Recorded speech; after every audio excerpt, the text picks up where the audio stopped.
નમસ્તે મિત્રો, સારું એવું ટોપ હાઈ છેલ્લા એક મહિનાની અંદર એટલે કે ચૂંટણીના રિઝલ્ટ પછી ટોપ હાઈ નવા જોવા મળ્યા. ત્યાર પછી આવનારા સમયની અંદર જ્યારે બજેટ આવનારું છે ત્યારે સારા શું હવે નેક્સ્ટ બજેટ પછી શું બજેટની અંદર સારું એવું યોગદાન કે સારું એવું બજેટ જોવા મળશે તો ક્યાંક ક્ષેત્રને ફાયદો થશે એ ખાસ અગત્યનું છે. કે વાત કરીએ કે કરેક્શનની કે આવનારા સમયમાં શું કરેક્શન આવી શકે છે. મિત્રો, બની શકે છે એમ છે કે આવનારા સમયની અંદર એક કરેક્શન જોવા મળી શકે એમ છે નિફ્ટી 50ની અંદર, અને સાથે સારા એવા જે દોડી રહેલા શેર છે, ખાસ કરીને જે સારું એવું રિટર્ન એક વર્ષની અંદર 2 થી 3 ગણા, 5 ગણા, 7 ગણા, 8 ગણા શેર રિટર્ન આપેલું છે. ખાસ કરીને આ તમામ ક્ષેત્રની અંદર તમામ શેરોમાં પ્રોફિટ બુકિંગ આવી શકે એમ છે. એવું હું પરફેક્ટ નથી કહી શકતો, પણ કહેવાનો મિનિંગ એમ છે કે એક એવું સમય આવી શકે એવું દેખાઈ રહ્યું છે. ત્યારે ખાસ કરીને આવનારા સમયની અંદર જ્યારે બજેટ 2024નું જ્યારે પૂરેપૂરું બજેટ જોવા મળશે ત્યારે બે ક્ષેત્ર, ખાસ કરીને ઇન્ફ્રા અને એગ્રીકલ્ચરના ક્ષેત્રની અંદર એવી 7 કંપની વિશે વાત કરીએ કે જ્યારે આ 7 કંપનીઓની અંદર આવનારા સમયની અંદર બુસ્ટ જોવા મળી શકે એમ છે. ખાસ આ વસ્તુની બધું ધ્યાન રાખવા જોઈએ કે નવું ઇન્વેસ્ટમેન્ટ કરતા વખતે ખાસ વસ્તુ વિચારવી જોઈએ કે કયું એક ઇવેન્ટ આવી રહ્યું છે. અને ખાસ એક સમય એવો કે જે ઘણા સમયથી માર્કેટ ટોપ ઉપર આવી જઈ રહ્યું હતું, ત્યારે એક સમય એવો આવી રહ્યો છે કે બની શકે એમ છે કે એક કરેક્શન આપણને જોવા મળી શકે. તો આવા કરેક્શનનો લાભ ઉઠાવવા માટે એવી બધી કંપનીઓ છેલ્લા 2 માસથી મારા વિડીયોની અંદર, મારી ચેનલની અંદર મેં આઈટી અને કેમિકલ ક્ષેત્રની ઘણી કંપનીઓને કવર કરેલી છે કે જે કેમિકલની કંપનીઓ પોતાના ટોપ હાઈથી ઘણી ડાઉન છે, કે જે કંપનીઓને તમારે ખાસ કરીને લોંગ ટર્મ વ્યૂ માટે વિચારતા હોય કે 2 મહિના 3 મહિના એસઆઈપી કરવામાં ઈચ્છતા હોય, 1 વર્ષ માટે એસઆઈપી કરવા માંગતા હોય, એવા 6-8 મહિનાથી હું કવર કરી રહ્યો છું, જેના વિડીયો ઘણા મારા ચેનલની અંદર રહેલા છે. આ સિવાય આગળ વાત કરીએ કે આ સમયે એગ્રીકલ્ચર અને ફર્ટિલાઇઝરની અને સાથે ઇન્ફ્રાસ્ટ્રક્ચરની કઈ કંપનીઓને ફાયદો થઈ શકે એવું બજેટની અંદર દેખાઈ રહ્યું છે. સાચી વસ્તુ એ જ જોવાની રહેશે કે જ્યારે બજેટ બહાર પડશે ત્યારે આ બધી કંપનીઓની અંદર કેટલું બૂમ જોવા મળી શકે. હવે વિડીયોની અંદર આગળ વધીએ છીએ. સ્ટોક ઓફ ગુજરાતી લાયન્સ ચેનલમાં મિત્રો ખાસ કરીને ફર્સ્ટ ટાઈમ વિઝિટ કરો છો, ફ્રી ઓફ વાળું કામ છે, સબસ્ક્રાઇબ કરો, તમારા મિત્રો સાથે શેર કરું અને બેલ આઇકન હિટ કરી અને ઓલ સિલેક્ટ કરવાનું ના ભૂલતા. આગળ વધીએ છીએ. ખાસ કરીને 4 જૂન પછી ફર્ટિલાઇઝર ક્ષેત્રની કંપનીઓ અને ખાસ કરીને એગ્રોને રિલેટેડ કામ કરતી હોય કંપનીની અંદર સારી રેલી જોવા મળી. એમાં સાથે સરકારી કંપનીઓમાં ખાસ કરીને અલગ અલગ યોજનાની વાત કરો તો કૃષિ સિંચાઈ યોજના, ફસલ વીમા યોજના, એમએસપી, હર ખેતી પાણી મેં અલગ અલગ સારી એવી યોજનાઓ આવનારા સમયની આ બધી યોજનાની અંદર સારો એવો બજેટની અંદર ફાળો મળી શકે એમ છે કે સારું એવું બજેટની અંદર એની એક લોકેશન મળી શકે એમ છે. ત્યારે એવા સમયે ખાસ કરીને ફર્ટિલાઇઝર કંપનીઓને ધ્યાનમાં રાખવી જોઈએ. એમાંની પહેલી કંપની છે દીપક ફર્ટિલાઇઝર કંપની. જે કંપની છે ઘણી નાની કંપની છે, દીપક નાઇટ્રેટથી બિલોંગ કરતી કંપની. 745 રૂપિયા શેરનો ભાવ જોવા મળ્યો છે. 5 વર્ષનું રિટર્નની વાત કરો તો 7 ગણા કરતાં વધારે શેરના જે કોઈ હોલ્ડ કરી રહ્યા છે એને રિટર્ન મળી રહ્યું છે. જ્યારે આ કંપની છે એના ટોપ હાઈથી 50% જેટલી ડાઉન છે. અને સાથે વાત કરશો કે માર્કેટ કેપની દ્રષ્ટિએ ઘણી નાની કંપની, સ્મોલ કેપ કહી શકીએ એવી કંપની, 9000 કરોડનું એવરેજ માર્કેટ કેપ છે, 804 સુધી એક શેરનો ભાવ ગયેલો છે. ફર્ટિલાઇઝર ક્ષેત્ર કંપની છે, સારું એવું એલોકેશન મળી શકે તો આ કંપનીને સારો એવો ફાયદો મળી શકે એમ છે.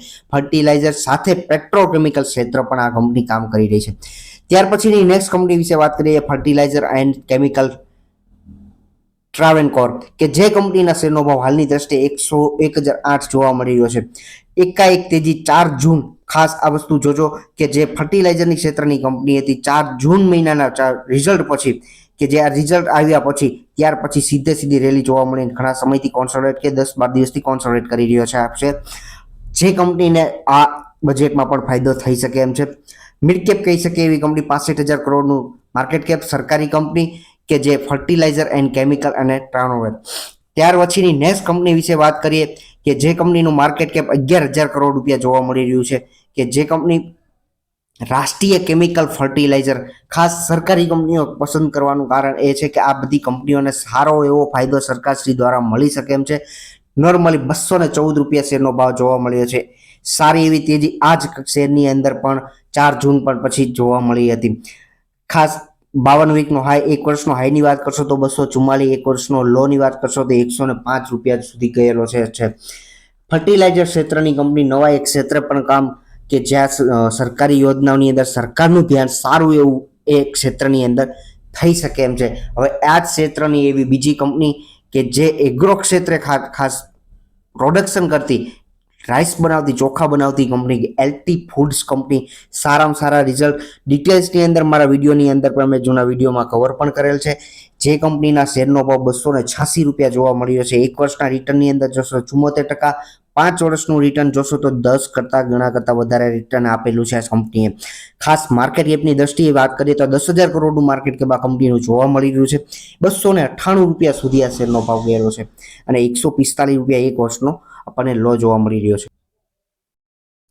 ત્યાર પછીનું એક એવું ક્ષેત્ર કે બજેટની અંદર આ ક્ષેત્રને એલોકેશન ના મળે એવું બની જ ના શકે. ખાસ કરીને ઇન્ફ્રાસ્ટ્રક્ચર ઇન્ડિયાને ડેવલપ થવું હોય, ડેવલપિંગ થવું હોય, આગળ વધવું જ હોય તો આ એક ક્ષેત્રને એક સારું એવું ડેવલપ કરવું જ પડશે કે જે ઇન્ફ્રાસ્ટ્રક્ચર એટલે બહુ મોટું ક્ષેત્ર છે.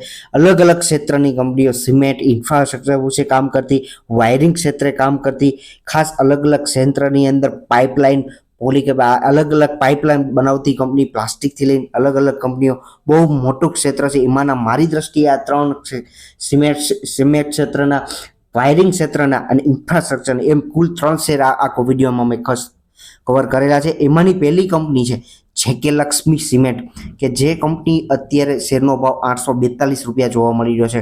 ખાસ આ કંપની વેલ્યુએશનમાં મારી દ્રષ્ટિએ ઘણી ડાઉન છે કે 21નો પી જોવા મળી રહ્યો છે. 10,000 કરોડનું માર્કેટ કેપ, 1,000 એટલે 999 સુધી એક વર્ષનો હાઈ આ કંપનીનો બનેલો છે. અને સાથે વાત કરીએ કે 607 રૂપિયા એક વર્ષનો લો જોવા મળી રહ્યો છે. માર્કેટ કેપની દ્રષ્ટિએ ઘણી નાની કંપની છે પણ લોંગ ટર્મ વ્યૂ રાખતા હોય મિત્રો તો ઇન્ફ્રાસ્ટ્રક્ચરની અંદર ઇન્વેસ્ટમેન્ટ કરવાનું ના ભૂલો. આગળ વાત કરીએ નેક્સ્ટ કંપની કે મલ્ટીબેગર રિટર્ન આપી લે એવી વાયરિંગ ક્ષેત્રની પોલીકેબ ઇન્ડિયા કંપની કે જે કંપનીના શેરનો ભાવ 6,312 કે જે કંપની એક ખાસ કરીને વાત કરીએ તો એક રેડ કે ઇન્કમ ટેક્સની આ કંપનીની ઉપર સારી એવી રેડ પડેલી હતી ત્યારે પણ આ કંપનીના શેરના ભાવની અંદર સારો એવો ઘટાડો જોવા મળ્યો હતો. ખાસ આ વસ્તુ ધ્યાનમાં દોરું છું કે આવનારા સમયની અંદર કંઈ પણ નવું જૂનું જોવા મળે તો આ વસ્તુ ધ્યાનમાં ન લીધી હોય એવું ના બને. કહેવાનો મિનિંગ એ છે કે આઈટી ક્ષેત્રની એક રેડો પડ્યા પછી પણ આ મેનેજમેન્ટ દ્વારા એવી કોઈ ક્લિયરિટી આવી નથી.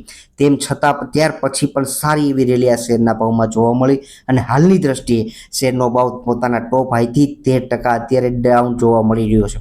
ખાસ માર્કેટ કેપની દ્રષ્ટિએ લાર્જ કેપ કહી શકે એવી કંપની 95,000 કરોડનું માર્કેટ કેપ આ કંપનીના શેરના ભાવનું આ કંપનીનું જોવા મળી રહ્યું છે.